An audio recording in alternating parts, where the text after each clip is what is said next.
जब से भारत ने पाकिस्तान को ऑपरेशन सिंदूर के तहत करारी शिकस्त दी, उसके घर में घुसकर आतंकियों के ठिकानों का विनाश किया है, तब से पाकिस्तान अपनी सुरक्षा के लिए लगातार देखा जा रहा है कि विभिन्न प्रकार के देशों से संपर्क कर रहा है, अपने देश में नई नई योजना ला रहा है कि आखिर भारत से निपटने के लिए क्या किया जाए।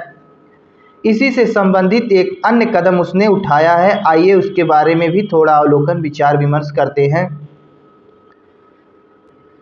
पाकिस्तान और सऊदी अरब ने एक ऐसे रक्षा समझौते पर हस्ताक्षर किए जिसके तहत दोनों में से किसी एक देश पर कोई देश हमला करेगा तो ऐसा माना जाएगा कि दोनों देशों पर हमला हुआ है।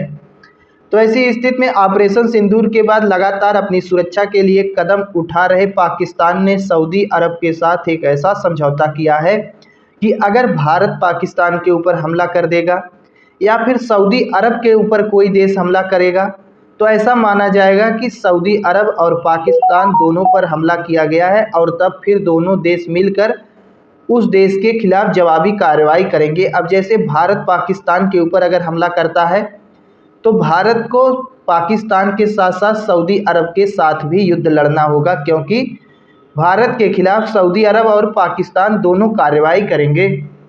यह समझौता पूरी तरीके से नाटो की तर्ज पर किया गया है और अभी हाल ही में देखा भी गया कि कतर में हुए अरब इस्लामिक शिखर सम्मेलन के दौरान पाकिस्तान ने सभी जो वहां पर इकट्ठा हुए 50 इस्लामिक देश थे उन सबसे इस प्रकार का सही समझौता करने की बात उसने कही थी, लेकिन सब तैयार नहीं हुए तो देखा गया कि पाकिस्तान ने सऊदी अरब के साथ शुरुआत कर दी है। अब हो सकता है कि और भी देश इसमें जुड़ें, लेकिन यह पूरी तरीके से नाटो जैसा ही कार्यप्रणाली पर आधारित है। अगर किसी एक देश पर हमला होगा तो माना जाएगा कि सभी सदस्य देशों पर हमला हुआ है।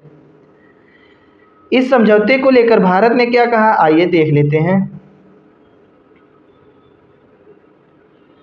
भारतीय विदेश मंत्रालय के आधिकारिक प्रवक्ता रणधीर जायसवाल ने बताया कि सरकार को इस बात की जानकारी थी कि दोनों देशों के बीच इस तरह का समझौता विचाराधीन था।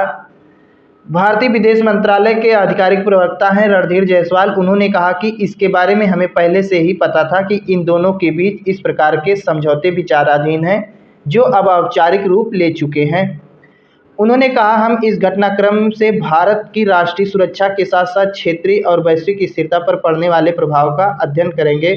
उन्होंने कहा, इन दोनों के द्वारा किए गए समझौते से भारत पर जो भी असर पड़ेगा उसके बारे में हम लोग अध्ययन करेंगे।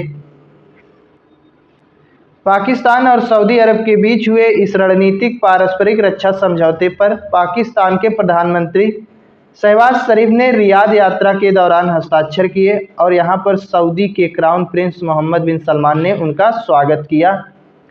हालांकि अभी इस समझौते को लेकर कोई आधिकारिक विवरण सामने नहीं आया है, लेकिन माना जा रहा है कि अब यह समझौता पूरी तरीके से कार्य रूप ले चुका है। यह समझौता दोनों के बीच हो चुका है, लेकिन अभी आधिकारिक विवरण सामने नहीं आया है।